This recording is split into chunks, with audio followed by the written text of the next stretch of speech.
in the communities. We are going to start visiting clans and implementing some of the preparatory activities. Yeah. Do you think the police is independent, or the current leadership under Mr. Mudoma jeopardized this meeting? No, I don't think he has the authority over the police. I think there is some misinformation, and we don't want to go into that, because he really does not own the police of the government of Uganda. And we have a right, we are Ugandans, we are culturalists. He knows that he vacated by law. If you change your name, how can you use a former when you have created yourself another person? More so, you have gone it through publication. And if that publication has been flagged by courts of law. So for us, we cannot let the culture stay still. And yet we have the responsibility.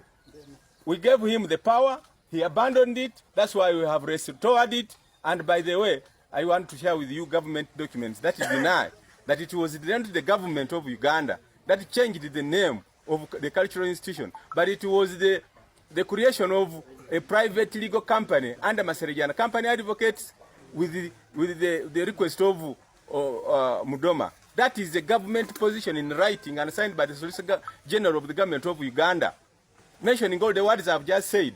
So it has nothing to do with us fighting anyone. And by the way, if the other day I'm told he said that he wants to come and people point at him that what have you done wrong, then he can resign. He cannot resign on the term that has expired. You know, the term is expired. You can't actually, he even creates now suspicion that people know that that police place is still vacant. But for us, we are okay with it. If we can succeed in managing that institution as independent, no problem. Because as we speak, unfortunately or fortunately, there is another writing agreement that has come up called Rugisu Ontography.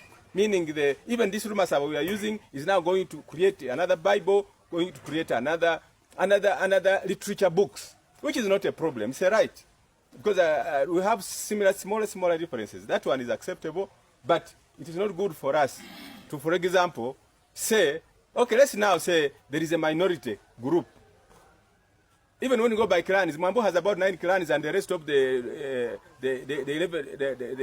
17 clans. 17 clans are not Mambo.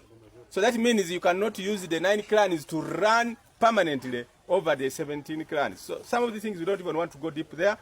But as we started with Wanare, we went to Mubuya, and then we went to Mwambu. The best is to really negotiate the way out, other than overturning what has been their term immemorial. If his term has expired, where does he get the mandate and authority to stay in office? Now, that office he's staying in is under a different name, and for us, we have no control over it. For us, we have control over the name and the institution that we belong to. Yeah.